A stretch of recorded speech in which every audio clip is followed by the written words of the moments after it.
Narcissists didn't choose you randomly. It wasn't luck, it wasn't chemistry, and it definitely wasn't love. They watched you first, not in an obvious way, but in the way someone studies a pattern, how you react, how long you wait, what you give, without asking anything back, and then they made a decision. You were the right person, not for connection, but for control. Most people think relationships begin with attraction, a conversation, a moment, a feeling. But with a narcissist, it begins much earlier, before the first real conversation. Before you even realize they're paying attention, you think you met them by chance.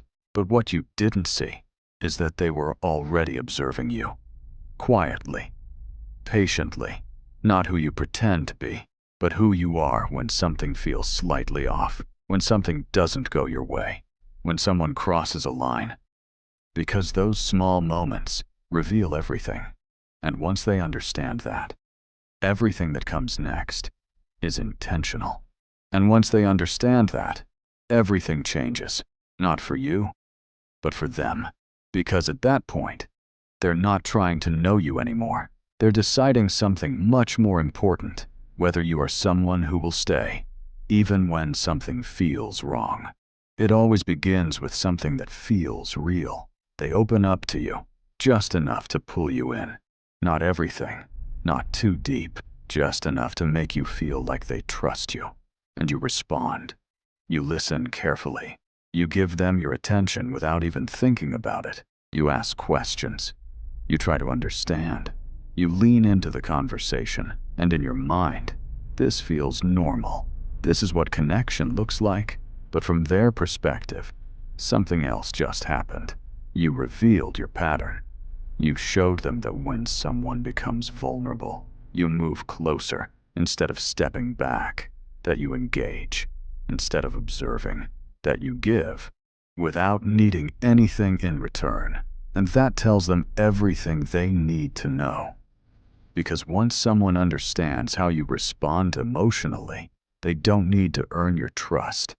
They can create it. Then comes the part you almost didn't notice. The shift. It doesn't feel like a change at first. It feels like something small, a delayed reply, a message that comes later than expected.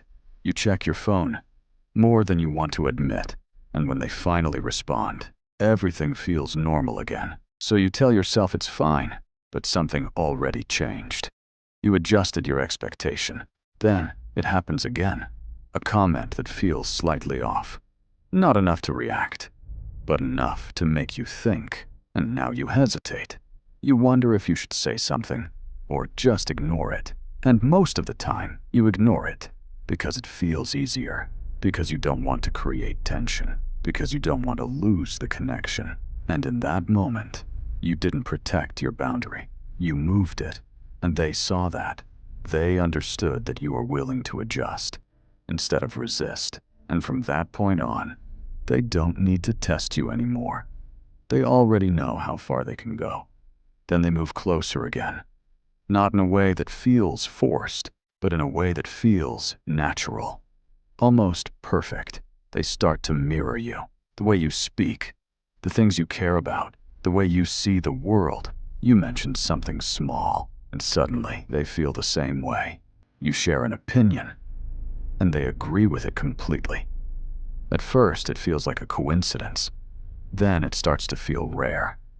Like finally, someone understands you without effort.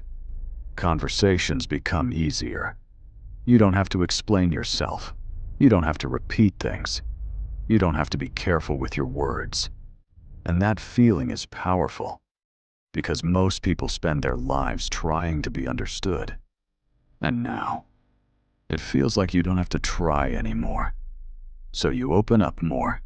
You share things you normally keep to yourself. Your thoughts, your experiences, your vulnerabilities. And in your mind, this is trust. This is connection. But from their perspective, something else is happening. They are not connecting with you. They are learning you. Every detail you share, becomes something they can use later. Every reaction you give becomes something they can predict. Because when someone feels understood, they stop questioning. And when they stop questioning, they stop protecting themselves. And that's the moment attachment begins. Not because it was real, but because it felt real enough. And then, something shifts again. Not suddenly. Not in a way you can clearly point to. Just enough to feel different. The attention changes. The energy becomes inconsistent. Some days feel close, and some days feel distant. And you notice it. That slight discomfort. That feeling that something isn't the same anymore. But you don't act on it. Instead, you try to understand it. You tell yourself, maybe they're just busy. Maybe something's going on. Maybe I just need to be patient. And slowly, your focus shifts from how they treat you to why they might be acting this way. You start adjusting, saying less, expecting less, accepting more. And without realizing it, you move closer while they move further away. But you stay. You give it time. You wait for things to go back to how they were in the beginning because you remember how it felt. And you believe it can feel like that again. But that moment is where everything locks in, because staying tells them something clearly, something you never said out loud, that you are willing to remain, even when something doesn't feel right. And once they understand that, they don't need to convince you anymore. They already know. You're not going anywhere. They didn't choose you because you were weak. They chose you because you responded. Because you listened when most people wouldn't. Because you cared when it was easier not to. Because when something felt slightly wrong, you didn't walk away immediately. You stayed. Not because you didn't see it, but because you gave it a chance to make sense. You tried to understand them. You tried to be patient. You tried to believe that what you felt in the beginning was real. And that's what made you the right person. Not the strongest, not the weakest, just the most responsive. And once they understood that, they didn't need to chase you anymore. They already knew something you didn't, that you would stay longer than you should, that you would question yourself instead of questioning them. And by the time you fully see the pattern, you're already inside it. But now, you see it clearly. And once you see it like this, you don't respond the same way again. In the next video, we go deeper into what happens after this, how they pull you in, and how the cycle begins.